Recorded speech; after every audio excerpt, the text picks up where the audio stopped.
Sembrano lasagne, Ma in questo piatto non c'è pasta. È completamente senza glutine. Guardate com'è cremoso.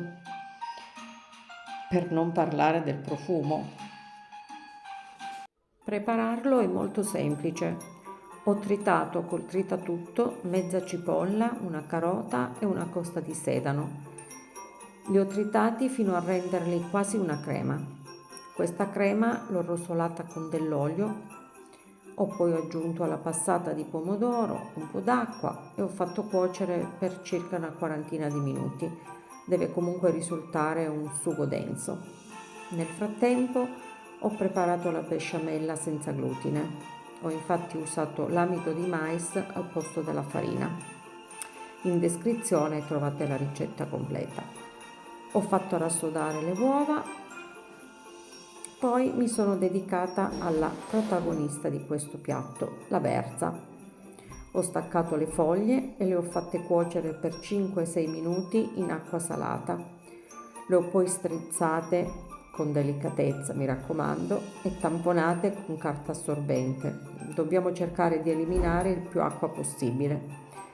Dopo ho eliminato la nervatura centrale dalle foglie. Ne ho tenuto giusto qualcuna che ho utilizzato poi per la gratinatura.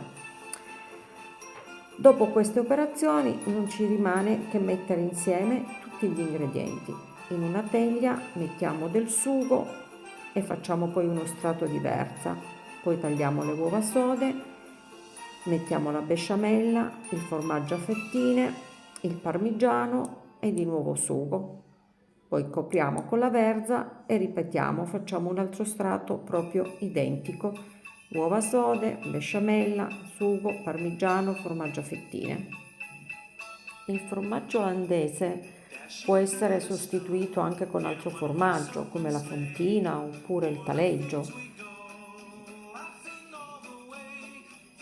Adesso copriamo, ecco le nervature che vi dicevo che conservavo per la fine. Queste tagliuzzate sottile così, insieme al parmigiano che andremo a mettere, contribuiranno a formare la crosticina ancora più croccante. Mettiamo anche la besciamella che c'è rimasta, ancora del sugo. Questo piatto, nella sua semplicità, è comunque un piatto gustoso che possiamo portare in tavola durante le feste natalizie. Una macinata di pepe